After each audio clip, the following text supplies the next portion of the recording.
Hi, and welcome to the first episode of Just Make It, the DIY channel where I thrift and sell my way to a new wardrobe. This week, I'm going to be making retro 70s wide leg pants.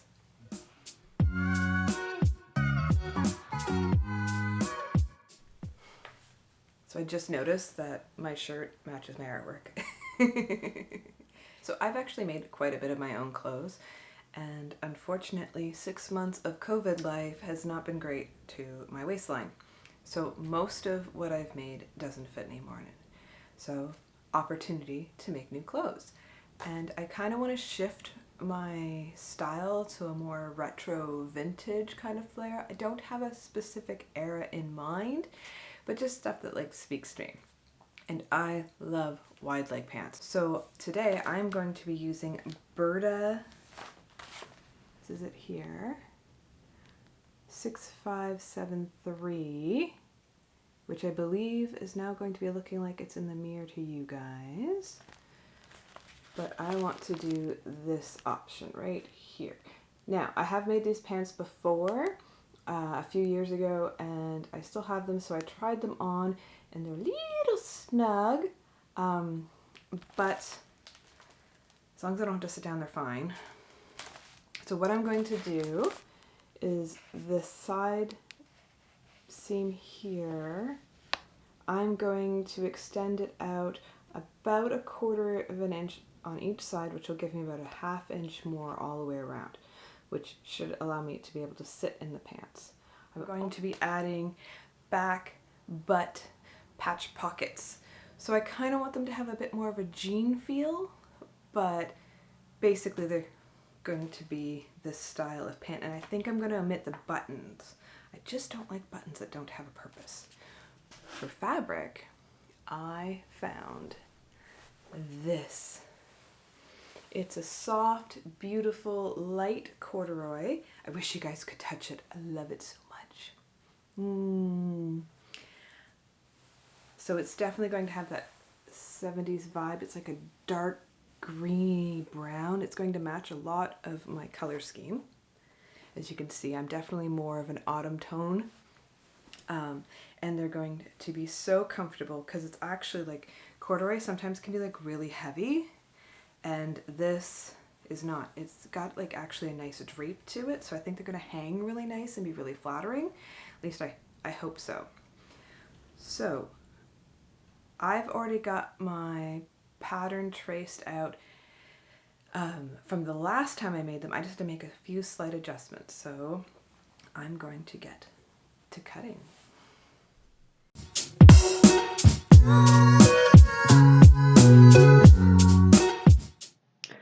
So I did actually record me talking about this, but oddly enough, when the microphone is facing away from you, it doesn't pick up the sound. So voiceover Jessie it is. So right now I am pointing out that corduroy has a direction. So when you rub it one way, it's nice and soft. When you rub it the other way, it's rough. So what you want to do is when you're cutting out your pants, you want to make sure that they're pointed in the right direction, or all in the same direction, or else you'll end up with a different texture on one piece of your pants. Also, this fabric's really soft.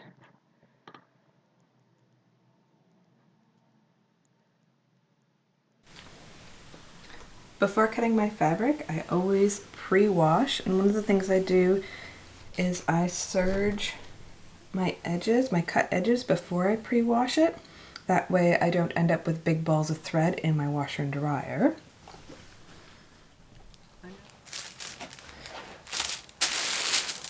So I had previously made this pattern, so I still had the pieces that I had traced out for my last version, which I'm going to reuse, and this is the back piece. On every pattern piece, unless it's cut on the fold, there's going to be this line. There we go. It has an arrow on both ends. This is the line that you want to make sure is parallel to your selvage, and that'll make sure that you're on the straight of grain for each piece, which is very important and doubly important because I'm using corduroy. So I'm gonna go get the time lapse set up and get to cutting.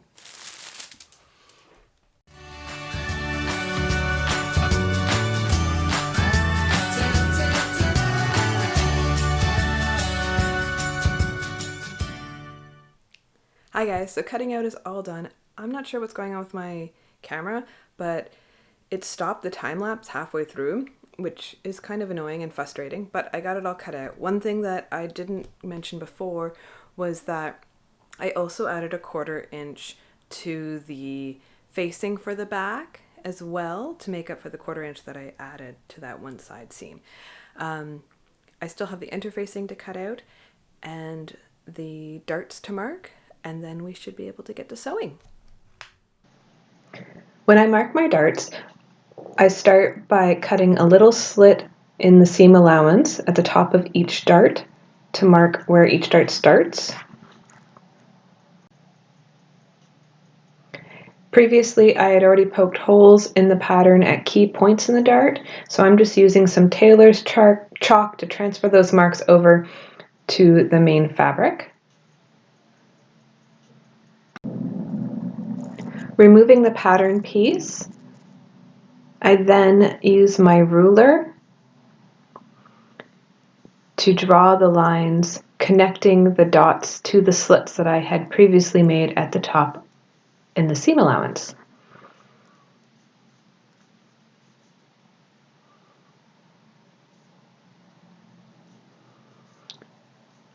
I then do the exact same thing on the opposite side.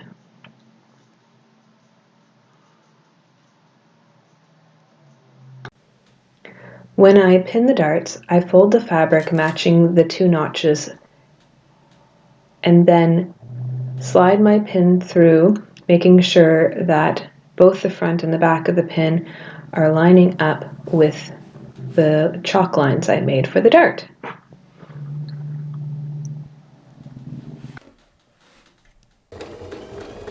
When you're sewing, be sure to backstitch at the beginning, follow this chalk line that you made, but don't backstitch at the end. Instead, leave long tails and tie them in a few knots. This will ensure that your dart lays flat.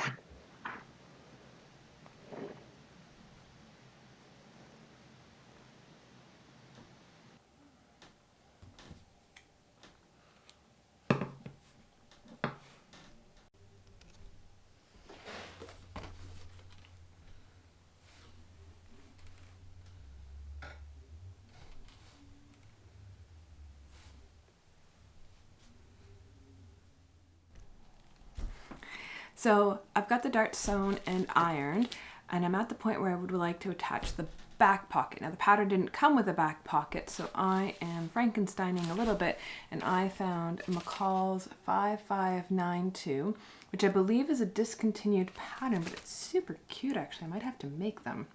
But they have the butt pocket that I would like.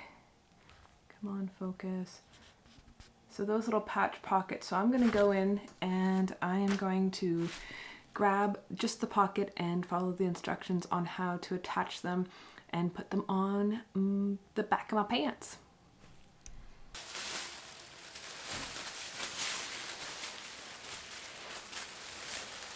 Why do they never make this easy to find the piece you want? No.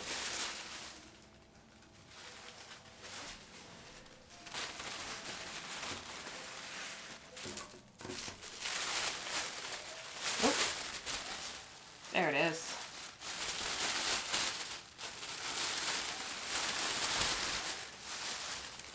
Okay, so I need to cut to... So I'm actually going to trace this out because I don't want to cut this. So, gotta go get my tracing paper.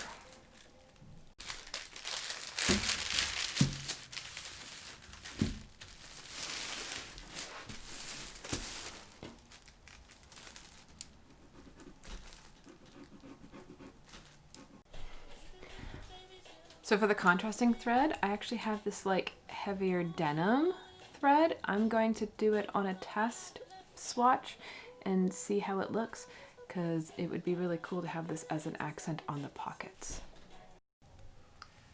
Okay, so the thread was so thick I had to change my sewing needle to a denim one because I couldn't actually get it threaded, but I kind of like it. I think I'm going to use this for the pocket, and I have to do a top stitch on that front side seam, so I think I'll pull it all together by using it there too. So let's get these pockets on.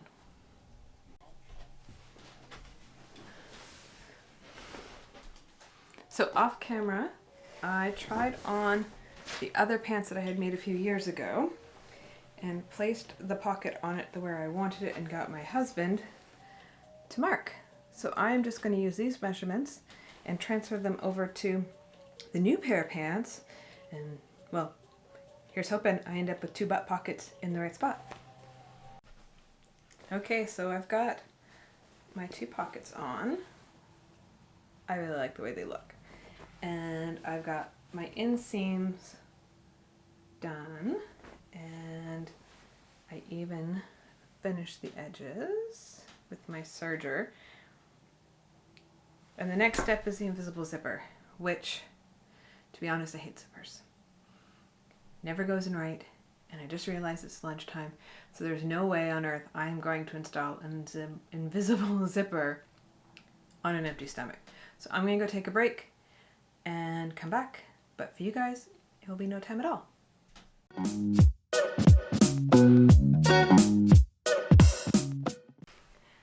Hi guys, I'm back. I had lunch and a nap, and I am ready to tackle that invisible zipper. So let's get started. This is an invisible zipper foot that you can purchase at most fabric stores. I tend not to use it. As you can see, I haven't even opened this one. I actually have an invisible zipper foot for my machine that I use. So the idea is, on the back,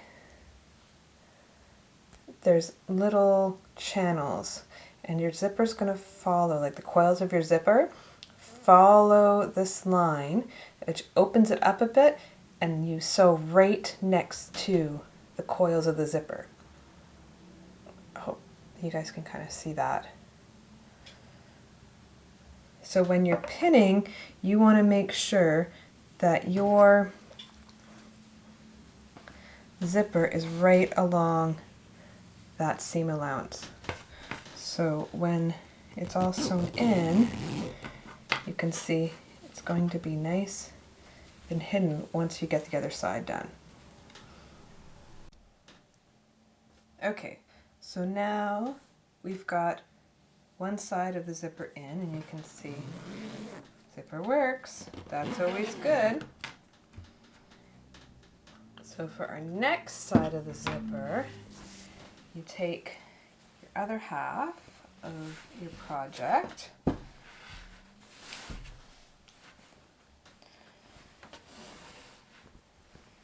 and you do the same thing. You flip it onto it. Sometimes I'll even throw a pin in, and you can see once it's sewn, it's going to be in there correctly, because it's really easy to somehow get like the zipper twisted if you don't line it up right the first time. So now I know that this zipper, I'm going to undo the zipper,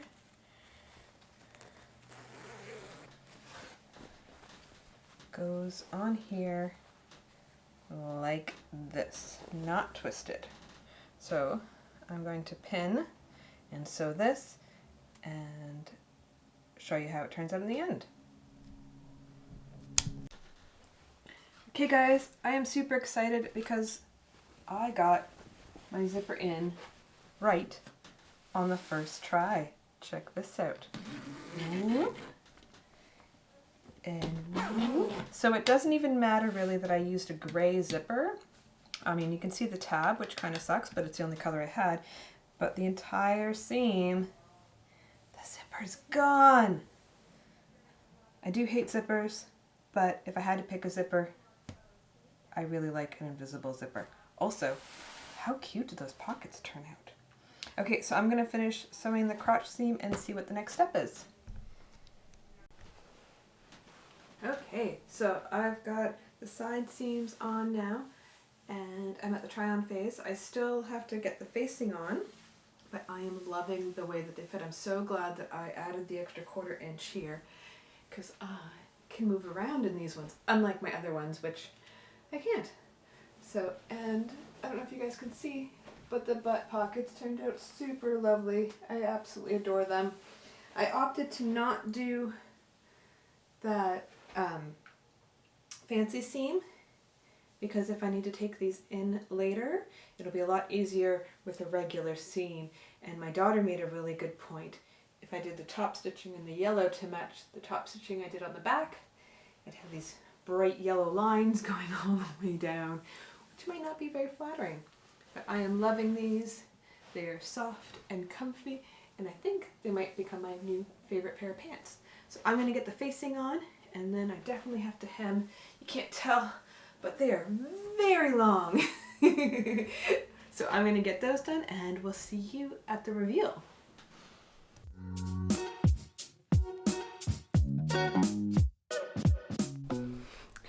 So it's actually been a few days since I finished my pants, but the weather has been crap.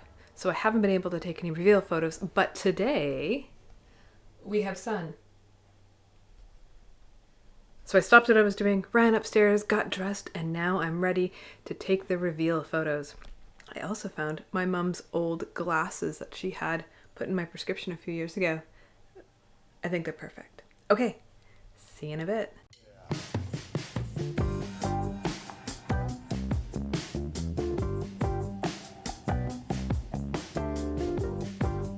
Are you recording it? Yes. Now we're recording. Yeah, there you go. Full 70s. There you go. So that's it. My first video. All done. I hope you guys enjoyed it. Looking back at the pattern, I did really enjoy making them. I mean, I had made them before. The only thing I don't really like about Burda patterns is that the pattern layout is actually on the tissue paper, which makes it a little harder, especially if you've traced out the pattern, because then you still have to like open up to see the layout and the measurements too.